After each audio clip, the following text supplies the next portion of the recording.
और उनकी सरकार गिर गई। इतना ही नहीं, कर्नाटक के मुख्यमंत्री येदियुरप्पा भी यहां रात रुक गए थे। ऐसे में उन्हें भी अपने पद से 20 दिनों के अंदर ही त्याग पत्र देना पड़ गया था।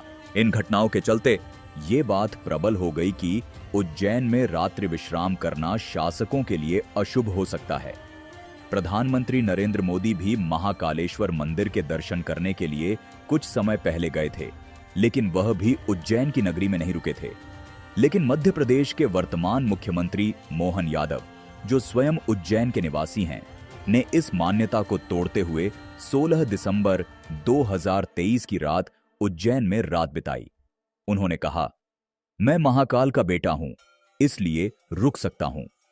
उनका मानना है कि महाकाल पूरे ब्रह्मांड के राजा हैं और हम उनके केवल सेवक मात्र हैं, इसलिए उनके नगर में रुकने में कोई आपत्ति नहीं होनी चाहिए। उज्जैन में शासकों का रात्रि विश्राम न करने की परंपरा एक प्राचीन मान्यता पर आधारित है, जिसे समय समय पर विभिन्न घटनाओं से बल मिला है। हालांकि मुख्यमंत्री मोहन यादव ने इस मान्यता को चुनौती देते हुए उज्जैन में रात बिताई और इसे एक नई सोच के रूप में प्रस्तुत किया। नंबर 8, अलग अलग रूपों में देते हैं महाकाल बाबा दर्शन। दोस्तों, उज्जैन में विराजित महाकाल एक ही है, लेकिन वह अपने भक्तों को अलग अलग रूपों में दर्शन देते हैं। हर वर्ष और पर्व के अनुरूप ही उनका श्रृंगार किया जाता है। भगवान शिव के अलग अलग स्वरूपों का दर्शन करने के लिए हर साल लाखों की संख्या में लोग उज्जैन पहुंचते हैं। जैसे शिवरात्रि में वह दूल्हा बनते हैं, तो श्रावण मास में राजाधिराज बन जाते हैं। दिवाली में जहां महाकाल का आंगन दीपों से सज जाता है, तो होली में गुलाल से रंग जाता है। जहां ग्रीष्म रथु में महाकाल के मस्तक में मटकियों से जल गिरता है, तो कार्तिक मास में भगवान विष्णु को सृष्टि का कार्यभार सौंपने के लिए पालकी में विराजित हो जाते हैं। महाकाल के हर एक रूप को देखकर व्यक्ति मोहित हो जाता है। महाकालेश्वर मंदिर को उज्जैन का राजा माना जाता है और यह मान्यता है कि उनके सामने से कोई भी व्यक्ति घोड़े या अन्य सवारी पर नहीं जा सकता। विशेष रूप से बारातों में दूल्हा अक्सर घोड़े पर सवार होता है, जो महाकालेश्वर के सामने से सवारी करने के समान होता है। ऐसा करना अपशकुन माना जाता है और मान्यता है कि इससे अनहोनी हो सकती है। महाकालेश्वर मंदिर के सामने से बारात न निकालने की परंपरा सदियों पुरानी है। यह सिर्फ आस्था और सम्मान का प्रतीक है, जिससे यह सुनिश्चित किया जाता है कि कोई भी व्यक्ति महाकालेश्वर के सामने से सवारी करके न जाए। यह परंपरा आज भी उज्जैन में निभाई जाती है। हालांकि इस पर धार्मिक रोक नहीं है। नंबर 9, जूना महाकाल का रहस्य। महाकालेश्वर मंदिर के अंदर जूना महाकाल नाम का एक शिवलिंग मौजूद है, जो अपने रहस्यमयी चमत्कार के चलते खूब चर्चा में रहता है। बताया जाता है कि आक्रमणकारियों के समय इस मंदिर में मौजूद असली शिवलिंग को कई बार नष्ट करने की कोशिश की गई थी, जिससे बचने के लिए पुजारियों ने असली यानी मुख्य शिवलिंग को यहां से हटा दिया और उसकी जगह पर एक दूसरा शिवलिंग रखकर पूजा करने लगे। लेकिन जब आक्रमणकारियों का खतरा मंदिर से टल गया, तो पुजारियों के द्वारा फिर से पुरानी वाली शिवलिंग को स्थापित किया गया। लेकिन अब जो दूसरा शिवलिंग बच गया था, उसका क्या किया जाए, तो काफी सोच विचार करने के बाद पुजारियों ने हटाई गई शिवलिंग को मंदिर के ही प्रांगण में स्थापित कर दिया और तब से इसे जूना महाकाल के नाम से जाना जाता है। हर साल महाकाल की सवारी से पहले सबसे पहले पूजन जूना महाकाल का ही होता है। ये परंपरा आज भी जारी है। आम लोग इसे नजरअंदाज करते हैं क्योंकि फोकस सिर्फ मुख्य ज्योतिर्लिंग पर रहता है, लेकिन जो साधना की गहराई जानते हैं वो कहते हैं महाकाल दर्शन से पहले जूना महाकाल के दर्शन करोगे तो हर बाधा खुद जलकर राख हो जाएगी। नंबर 10, गुप्त मंदिरों से जुड़ा रहस्य। दोस्तों, उज्जैन में महाकाल मंदिर अपनी एक अलग ही भव्यता रखता है, जिसके चलते उज्जैन महाकालेश्वर मंदिर के विस्तारीकरण के दौरान खुदाई में एक प्राचीन मंदिर के अवशेष मिले हैं। मंदिर परिसर में खुदाई के दौरान सैकड़ों साल पुराने अवशेष मिले हैं। मंदिर के नीचे मंदिर होने के प्रमाण मिले हैं। मूर्तियां, गुंबद का हिस्सा मिट्टी के बर्तन समेत कई ऐसी प्राचीन चीजें मिली हैं जो कई रहस्यों को जन्म दे रही हैं।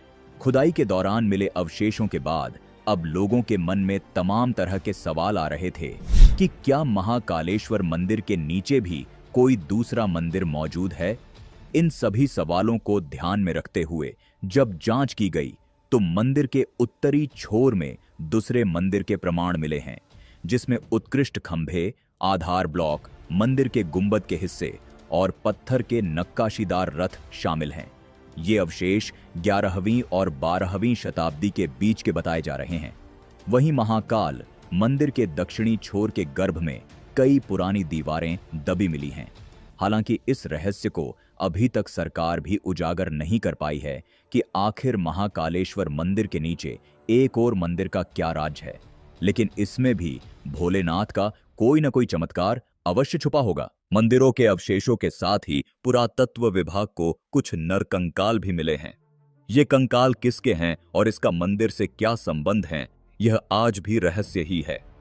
20 फीट की गहराई में खुदाई के दौरान बताया जा रहा है कि टुकड़ों में बिखरे पड़े नरकंकाल मिले हैं। पुरातत्व विभाग के अनुसार परमार कालीन शिव परिवार की मूर्तियों के साथ ही अब मानव हड्डियां भी मिल रही हैं। ये हड्डियां कब की है, इसकी जानकारी ऑस्ट्रोलॉजी अध्ययन के बाद ही सामने आ पाएगी। काफी रिसर्च करने के बाद भी पुरातत्व विभाग ये नरकंकाल किसके है, इसका अभी तक पता नहीं लगा सका है।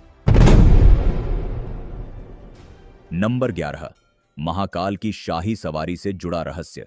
हर साल श्रावण मास और भाद्रपद के पहले सोमवार तक महाकाल की टोटल 4 से 5 शाही सवारी निकाली जाती है, जो महाकालेश्वर मंदिर के द्वार से शुरू होकर शहर के मुख्य मार्गों से होते हुए रामघाट तक जाती है, जहां शिव जी को क्षिप्रा नदी में स्नान करवाया जाता है। सवारी शाम 4 बजे के बाद शुरू होती है और रात तक चलती है। लेकिन महाकालेश्वर मंदिर में निकाली जाने वाली शाही सवारी के पीछे कुछ ऐसे रहस्य जुड़े हुए हैं जिनके बारे में शायद ही आप जानते हो। आपकी जानकारी के लिए बता दें कि सवारी में सबसे पहले चलते हैं काल भैरव, जो उज्जैन के कोतवाल हैं। माना जाता है कि बिना काल भैरव की अगुवाई के महाकाल कहीं नहीं जाते। वे पहले रास्ते को सुरक्षित करते हैं, फिर महाकाल निकलते हैं। कई तांत्रिकों का दावा है कि इस दिन सिर्फ भक्त ही नहीं बल्कि दूसरी दुनिया की शक्तियां भी शामिल होती हैं। इसीलिए इस दिन उज्जैन में तांत्रिक साधना चरम पर होती है। ऐसा माना जाता है कि महाकाल की सवारी का दर्शन काल से मुक्ति दिला सकता है। खासकर वे लोग जो कष्ट, रोग या मृत्यु भय से जूझ रहे होते हैं, उनके लिए यह दिन वरदान है। इसीलिए लाखों लोग जान जोखिम में डालकर भी सवारी में शामिल होते हैं। कई बार मूसलाधार बारिश, आंधी, तूफान या बिजली गिरने के बावजूद सवारी 1 सेकंड के लिए भी नहीं रुकती। मान्यता है कि काल भी रुक जाए, पर महाकाल की सवारी नहीं। जिस रास्ते से दिन में महाकाल गुजरते हैं, रात को वह रास्ता ऊर्जा संवेदनशील हो जाता है। तो दोस्तों, ये थे महाकालेश्वर मंदिर से जुड़े हुए सभी रहस्य जिनके बारे में आज हमने इस वीडियो में बात की। उम्मीद करते हैं आपको हमारा यह वीडियो पसंद आया होगा। इसलिए आपसे गुजारिश है कि इस वीडियो को बिना लाइक किए ना जाए, और अगर आप महादेव के सच्चे भक्त हैं तो कमेंट बॉक्स में हर हर महादेव अवश्य लिखें। अंत तक हमारे साथ बने रहने के लिए धन्यवाद।